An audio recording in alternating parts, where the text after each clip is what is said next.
Bueno, eskerrik asko aukera honengatik. Hasi baino lehen nire jardun edo diskurso honen bastakit nola esan ikuspuntutik edo lekutik zein lekutik, zein ikuspuntutik egiten dudan argitu nahiko nuke. Bai, soziologiatik arituko naiz. Eta soziologia, askotan pentsatzen da soziologiak ere beste disiplina batzuek hala egin behar dutelako, soziologiak ere jendeari esan behar diola zer egin behar den, zer egin. Hau da, kasu honetan, gure arazo, gatazka, auzi hauetan konponbideak eman beharko lituzkeela. Nik esango nuke soziologiak ez du esan behar zer egin behar den, edo nire kasuan, hala ikusten dut, eta alderantziz jendeak egiten duena deskribatu behar du. Eta neurri batean, neurri txiki batean azaldu. Alde horretatik egingo dudana, hemen orain azalduko dudan hau, izango da zuek egiten duzuen lanaren azalpen bat. Kontatuko dizuet nire ustez zer egiten duzue.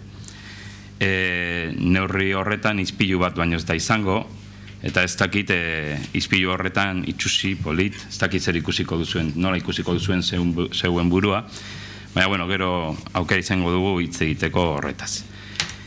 Mitoak apurtu baino, nik esango nuke bestelako mitoak sortzera natorrela, edo, baina, ondo dago hori mitoa apurtzerena. Praktiki buruz hitz egin nahi dut, eta, hemen jorratuko ditudan gaien aurkibide txikia, baina zuzenean joango gara mamira, denbora gutxi daukagulako. Azteko, Wittgenstein filosoforen ideia bat erabiliko dut, oinarri edo abiapuntu gisa, hor goian daukazue lehenengo esaldi horretan, hizkuntzak aktibitate sozialak dira.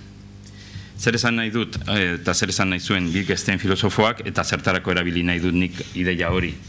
Hizkuntzak ez dira korpusak edo gramatikak, horiek ere izango dira. Nire ustez gramatika bat, korpus bat, hori hizkuntzaren, aktibitate baten produktu edo, etekin nolabait aditua da. Hau da, adituek sortu behar duten zerbait.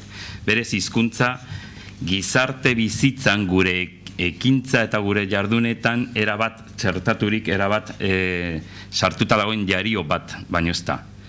Beharrezkoa, bizitzaren nolabait, gizarte bizitzaren azpiegitura dela esan genezake. Azpiegitura hitza ere ez zaita asko gustatzen, ematen du egituratuta dagoela, eginda dagoela, eta hau etengabe egin eta egiten ari garen zerbait da. Hau da, etengabe mugitzen eta egiten ari garen zerbait da. Zer esan nahi dut horrekin? Azken finean oso errez esateko, hizkuntza bat beti egongo dala lotuta, hizkuntza hitz egitea da, baina hitz egitea da, esatea euskeraz hizkuntza aktibitatea dela, ematen du nahiko obvio, ez da? Euskeraz esaten dugu hitz egitea. Eta hitz egitea ez da bakarrik ahozko hitz egite hori, hor marrazki horretan hitz egiten ari da. Hau da, hitzak egiten. Eta hizkuntza erabiltzen dugunean, liburu bat irakurtzen dugunean, pelikula bat ikusten dugunean, abesti bat entzuten dugunean ere, hitz egiten ari gara, hitza egiten ari gara. Alde horretatik, hizkuntzak egitea dela, ematen du gure artean nahiko argia dagoel, edo argia dala ez, baina zehaztu eta argitu beharko genuke ahaztu egiten dugulako askotan. Eta egite hori soziala da. Egite hori beti da besteekin jende artean egin behar dugun zerbait. Besterik ez badugu, beste mintzakiderik ez badugu, hizkuntza ez da sortzen, ez da egiten. Baina hori bakarka egiten dugunean ere bai. Bakarka egiten dugunean hizkuntza, egiten ari garen hizkuntza hori, bada beste batekin egiten ari garen zerbait. Zantzako, bakarka ari garenean pentsatzen esateako edo liburu bat irakurtzen nun dago bestea. Bestea hortan bertan dago, edo irudikatu egiten dugu. Ez naiz hartuko horretan, baina hizkuntza aktibitate sozialak direla, abiapuntu moduan hartuta, nabarmendu nahi dut, hizkuntza beti dagoela praktika jakin batzuei lotuta. Hau da, hizkuntza batian egiten dugu praktika konkretu batzuetan. Eta ikasten dugunean hizkuntza bat ikasten dugu praktika konkretu batzuetan. Eta praktika horietan ikasten dugu norekin, nola, zelan egingo dugun hizkuntza horretan. Eta ikasten dugu hizkuntza horrek ze balio duen, eta hizkuntza horrek zertarako balio digun, eta hizkuntza horren nolabait lotura afektiboa zein den, eta bar, eta bar. Eta hori ezin dugu ahaztu. Ezin dugu ahaztu hizkuntzak daudela gure eguneroko jardunetan ondo txertaturik, eta hoiekin batera ikasten ditugula.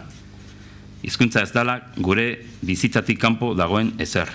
Gure bizitzan dago eta gu neurri handian egiten gaitu, baina modu batean edo bestean. Hau da, ez modu orokor batean.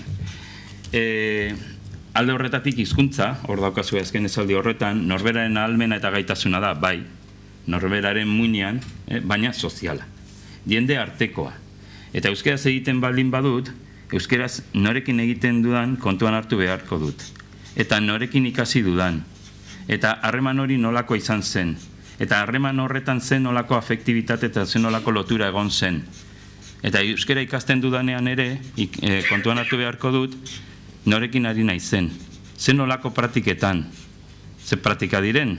Gustagarria diren, txarra diren, ona diren, eskolakoa diren, familiakoa diren, kalekoa diren, eta norekin, dendariarekin, edo bakarrik edo medikoarekin, edo bakarrik ez dakite postako bulegoko langilearekin, ezin da bereizi.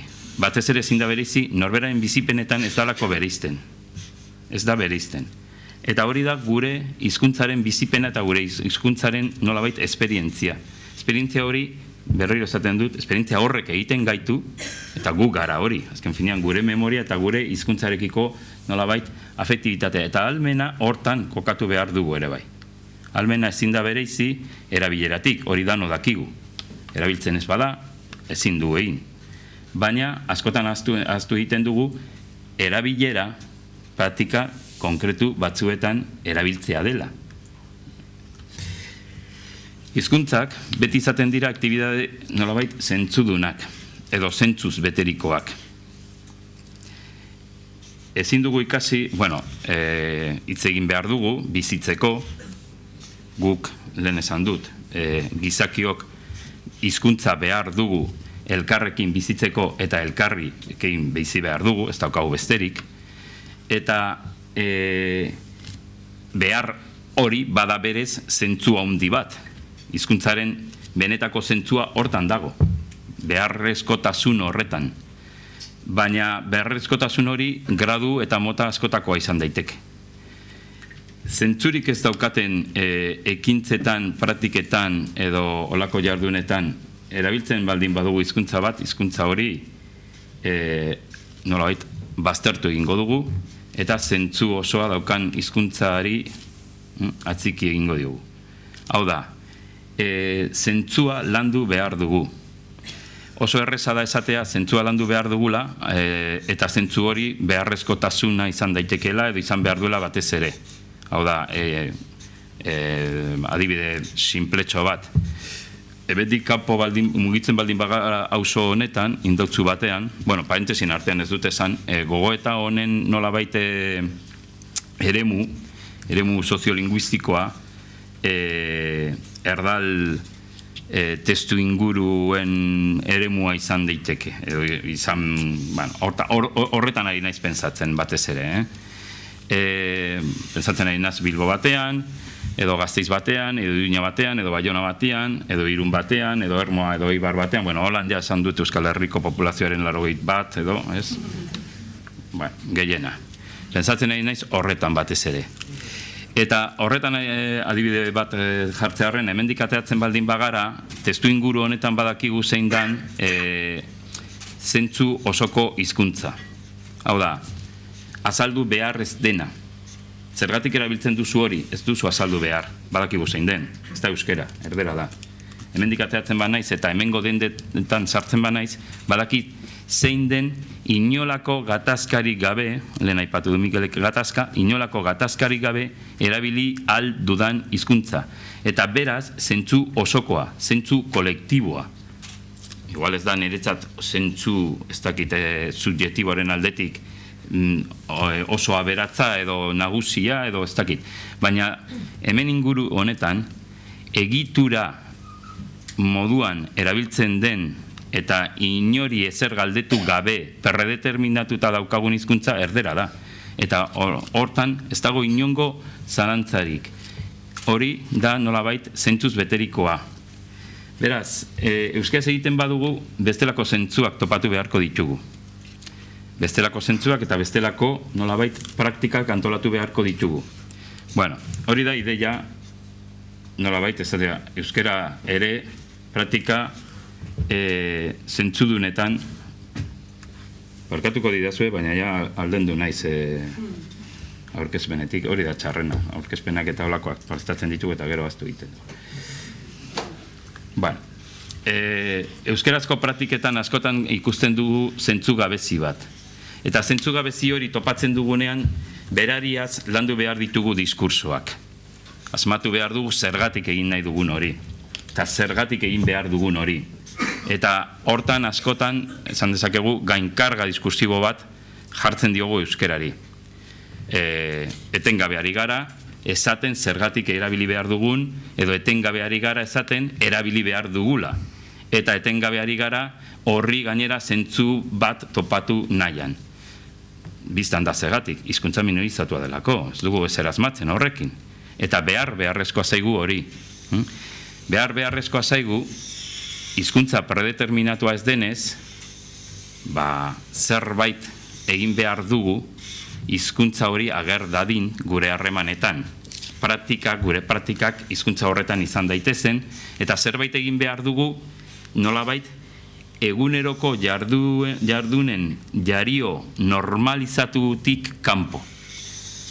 Txapak jartzea, lehen aipatu da moduan, egoera bereziak prestatzea, praktika bereziak asmatzea, berezia esaten duen nahi eta berezi egin dugu bizitzatik nolabait. Inguru edo giro berezietan batzea, hau da, topatu behar dugu eta praktikatu behar dugu, ez dakit, tenisa edo futina edo ez dakit zer praktikatzen dan bezala. Denbora bat, momentu bat, giro berezi bat, jende berezi bat, topatu behar dugu horretarako. Bueno, gaitzerdi, zan nahi dut, hori gutxienez egiterik badugu. Eta horri ematen diogu, gainera eman behar diogu zentzu bat. Esan behar dugu, kontatu behar dugu zergatik egiten dugun. Azken finean, kontatu behar dugu eta esan behar dugu eta geure buruari kontatu behar diogu behin eta berriro zergatik egiten dugun ez delako normala. Egiten duguna ez da normala. Bueno, leku batzuetan normal izan daiteke. Giro jakin batean normal izan daiteke, normalizatu dugulako. Lagunen artean normal izan daiteke, normalizatu egin dugulako.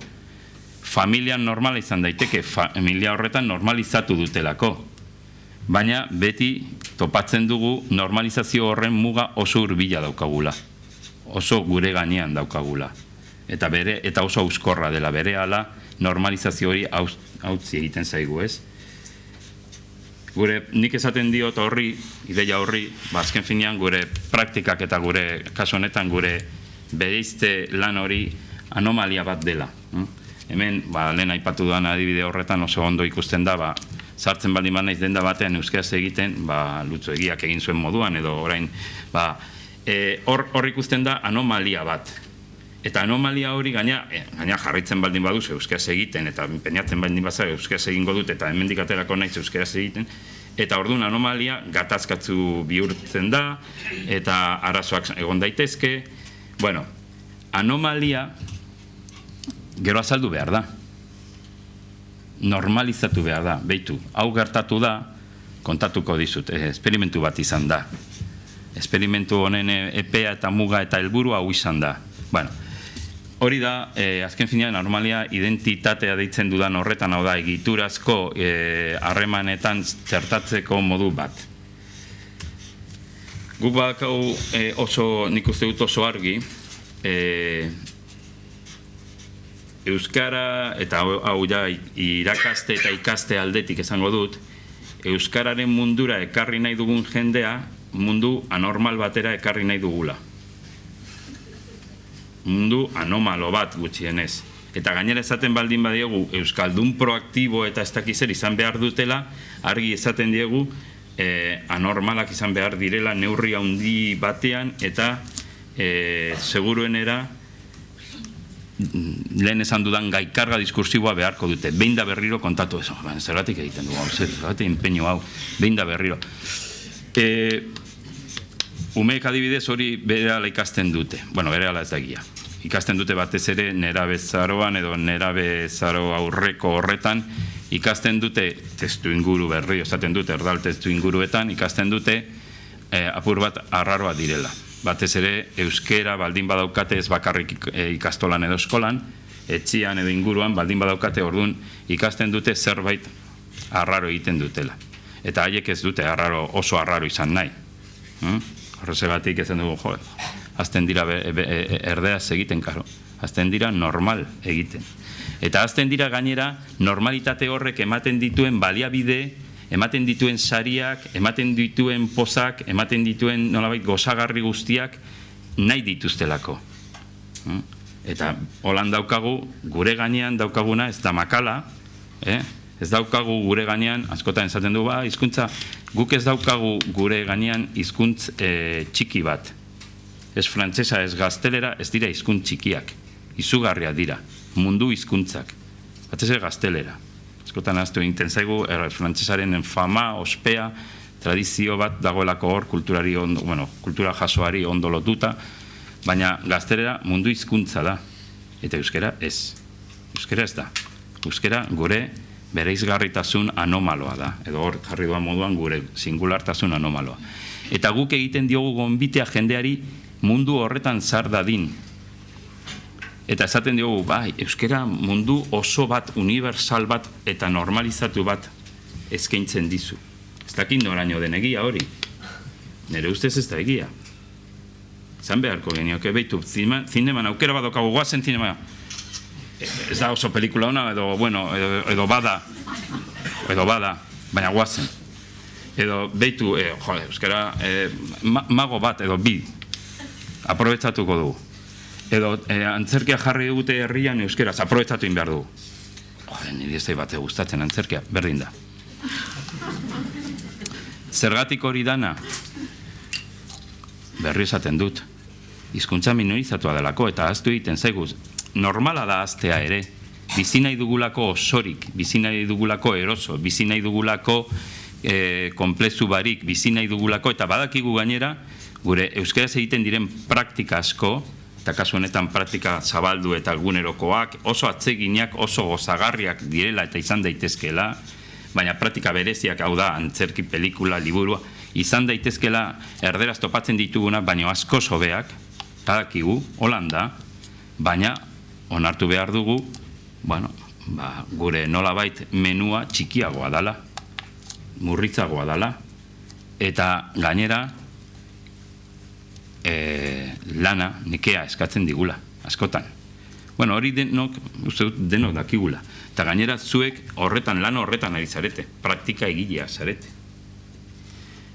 Barbaba lagun, mintza lagun, proiektu horiek danak, edo lehen aipatu dan egiakoa, edo horiek dan azken finean dira praktikak nolabait sortzeko, zabaltzeko, edatzeko moduak. Aukerak sortzeko, edatzeko moduak, aukerak. Aukerak ugaltzen direnean sortzen dira beharrak. Aukeretatik, hau da, behin da berriro egiten dugun horretatik sortuko da gero beharra. Hori gertatzen da ez bakarrik euskararen kasuan, edo hizkuntza minorizatuen bizi berritze lanetan, hori gertatzen da praktika soziokultural guztietan. Hasieran, nolabait simulazioetan ibili behar dugu. Simulatu behar dugu normalitate bat, edo simulatu behar dugu, ez dakit nola esan, simulatu behar dugu jario normal bat, arazo gabekoa, erosotasunez betekoa, zentzuz betekoa, edo alako zerbait. Baina gero, simulazio hori behin da berriro egiten dugunean, simulazio horren nolabait ideala, simulazio horren bitartez lortu nahi duguna, lortuko dugu. Praktiketatik datoz, simulazio praktiketatik datoz, gero berezko praktikak. Eta hori, nik uste dut, jakin bakigula. Egian, esateaterako, esperimentu edo ontzakin nola ditu beharko diogun ekimen horri, hor simulazioz egitura berri bat sortu nahi da. Gizarte harremanetarako egitura berri bat, hau da, gizarte harremanak bestela predefinitu eta predeterminatu.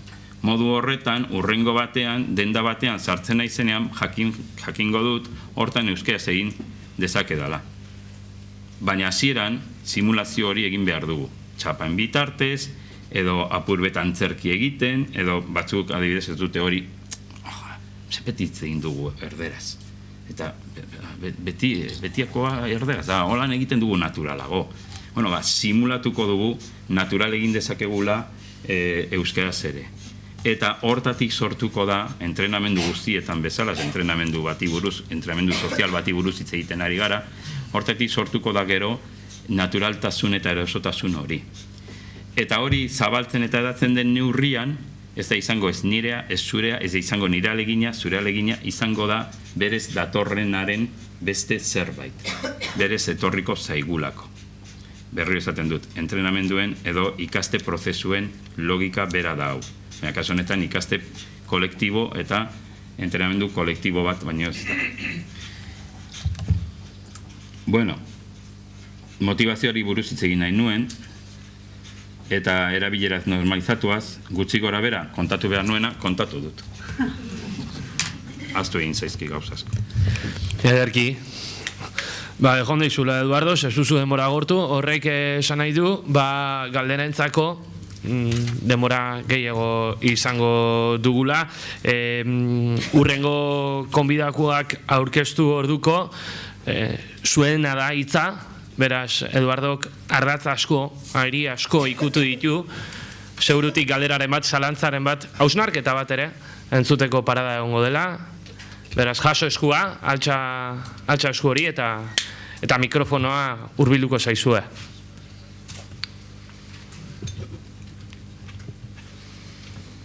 Antxe.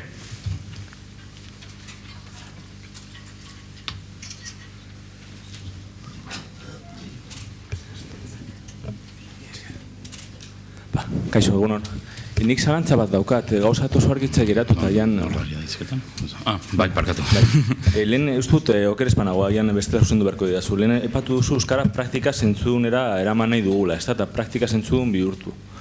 Zein ditzateke praktika zentzugabe bat, etxemplu bat ematearen niko beto irudikatu alizateko, mesedez? Bai, esateaterako. Aipatu dut, hizkuntza praktiken zentzu nolabait nagusia erabilera objektiboa dela. Hau da, gizarte edo talde batean egituratzat modu batean esan barik, azaldu barik, kontatu barik, ohartu barik erabiltzen den hizkuntza erabiltzea. Hori da zentzu, askotan esaten da, instrumentala edo strukturala nahi baldin baduzue. Ez diot esan behar, zelan egingo dugu. Ez dugu eztabaidatu behar, zein hizkuntzetan arituko garen. Ez dugu pentsatu behar eta ez dugu justifikatu behar. Bueno, hortatik kanpo, beste hizkuntza bat sartu nahi baldin badugu, beste hizkuntza batean aritu nahi baldin badugu, orduan praktika horri eman behar diogu zentzu gehigarri bat. Zentzu gehigarri edo bereizgarri bat. Zentzu gehigarri hori zein izan daiteke, zein dira moduak hori lortzeko, normalen guk diskursoak erabili ditugu. Denetariko diskursoak izan ditugu, ezta? Diskurso identitarioak, edo nazionalistak, edo kulturalistak, edo, feministak, ekologistak, denetarik erabili dugu. Diskursoekin gainkargatu dugu euskara, nire ustez. Ez da txarra berez, baina jende askorentzat izan daiteke galga bat. Zer egin behar dugu? Horri aurre egiteko eta purbet nolabait euskararen praktikak gozagarriagoak, zentzudunagoak, erosoagoak izan daitezen.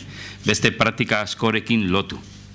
berezko edo nolabait gure gizartean, gure kulturan, gure harremanetan berez zentzua daukaten praktikekin lotu. Baina zuek hori egiten duzue. Hau da, antolatzen danean, zer egingo dugu elkarrekin egoteko eta euskaraz egiteko. Zer egingo dugu? Poteo bat. Zergatik poteo bat?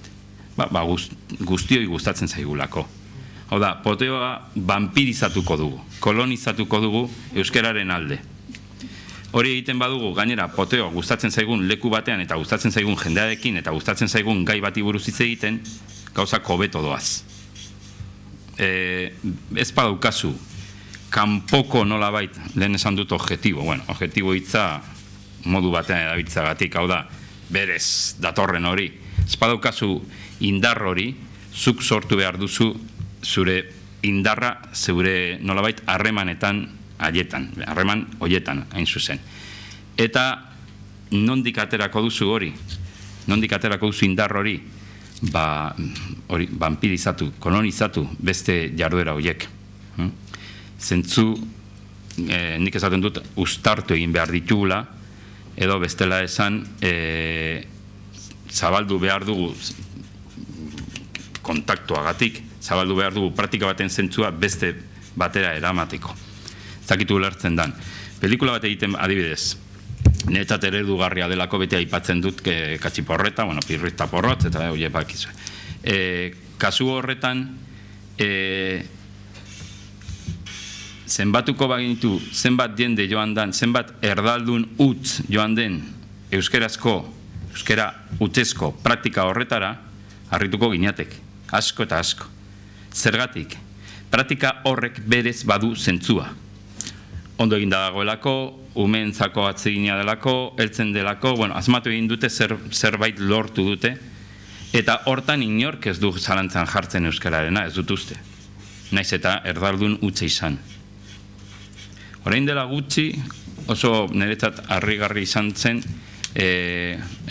hauteskunde kanpaina egon zen debate bat, euskarazko debatea, hau da ETV batean, eta ez dakitzer irakurri nuen Twitter batean irakurri nuen baitu zein zan atera zena Peperen aldetik, zugu horatzen. Barkatu? Laura Garrido. Behitu ez dakitzer euskaraz egiten eta zergatik ez, eta Peperen kontu ofizialetik bota zuten txio bat, baina debate euskeraz da. Orduan euskeraz egin behar du. Definitu dezagun dana euskeraz dala. Antza denez ez dago arazorik, definituta baldin badago, karo, EITB batean zegoen, eta EITB batean definituta dago aldez aurretik hori euskaraz izango dela eta legitimitatea lortu da eremu txiki horretan edo eremu horretan, telebistatik ikusita eremu txiki bada, baina lortu da hori. Hori lortu beharko genuke bestelako praktika guztiekin. Nola, berri esaten dut, uztartu, beste praktika batzuekin, praktika horien legitimitatea eta zentzua esaten dudanean edo legitimitatea esaten dudanean gauza bera esaten dute.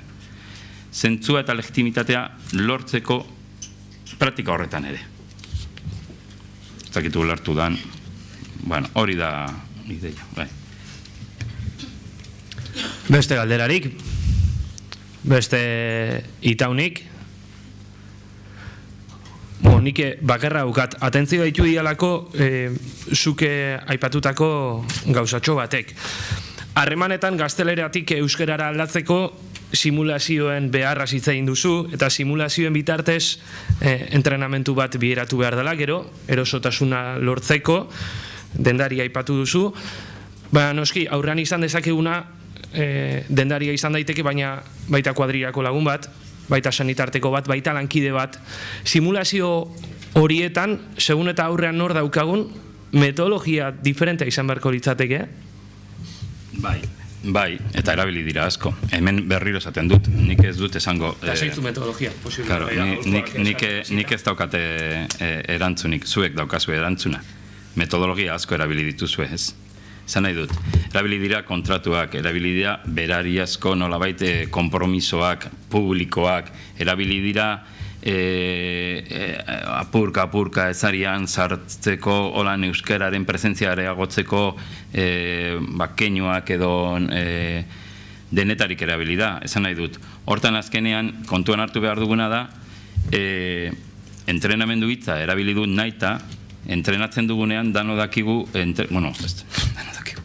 entrenamendu guztiak azten direla txikitik. Entrenamendu guztiak azten direla korrika baldin bada, maratoi bat egin nahi baldin badut, badakit lehendabiziko egunean ez dudala maratoia egingo. Eta are gehiago, badakit igual ez dudala inoiz maratoia egingo, baina horretarako entrenatzen hasi naiz. Hemen daukazue gainera, eta hori da, ahaztu zaidan gauza bat, nik uste dute helburua beti jartzen dugula bukaeran oso helburu handiak eta ez egunerokoan. Eta nik uste dut horrezagatik praktikena azpimarratu dut, eta kasu honetan ere gauza bera egingo nuke, ekarri helburuak ona. Helburu txikiak. Apurka haunditzen doazenak, baina txikiak. Helburua ezin da izan euskaltegian sartzen den persona batentzat edo euskalduntze prozesu batean dagoen persona batentzat helburua ezin da izan euskaldun proaktibo oso ez dakizer izan. Hori ez da helburua. Helburua da egun horretan ondo pasatzea. Helburua izan daiteke urte horretan zerbait ikastea. Helburua izan daiteke praktika batean, hau da, antzerki batea baldin banoa, edo lagunekin poteatzen baldin banoa, edo denda batean zerbait erosi nahi baldin badut, horrekin ondo sentitzea. Eta ezin da izan, hoietan guztietan txarto sentituko zara, hoietan guztietan kristolako lan egin beharko duzu, baina azkenean helburua daukazu zure zain. Bueno, nik uste dut, teleologia horrekin bukatu behar dugula, badakigu euskarazko euskal herri bat nahi dugula, edo euskaraz bizidan gizarte bat, edo nahi duzuena. Baina hori horrezagatik jarri dut, ez dakit nun, euskalgintzaren eta euskaltzalen nolabait euskaltzalen militante edo diskurso horiek ondo daude, gainera zentzu oso bat eman aldigute egiten du, edo eman aldiote egiten dugunari, baina batez ere euskalduntze prozesuan, eta euskalduntze prozesuan ez da bakarrik euskara ikasten ari direnen kontua, bada euskara erabiltzen hasten direnen kontua ere bai, hoientzat helburuak izan behar dira praktikan bertan gozatzea. Eta horrezagatik txikitik hasi. Gaur kilometro bat, eta kilometro horretan egingo du kilometro bat korrika, eta kilometro horretan gozatu egingo dugu. Gero azten baldin bada norbaitek ikusten baldin badu, sentitzen baldin badu alegin horrek merezi duela eta egin egingo duela, oso ondo. Ongi etorri gure ez dakit saldo sakrifikatu honetara. Baina bitartean nik uste dut gainera nik uste dut lan egiten dugula neurri batean, berrio esaten dut. Kontatzen dizuet egiten duzuena, ez?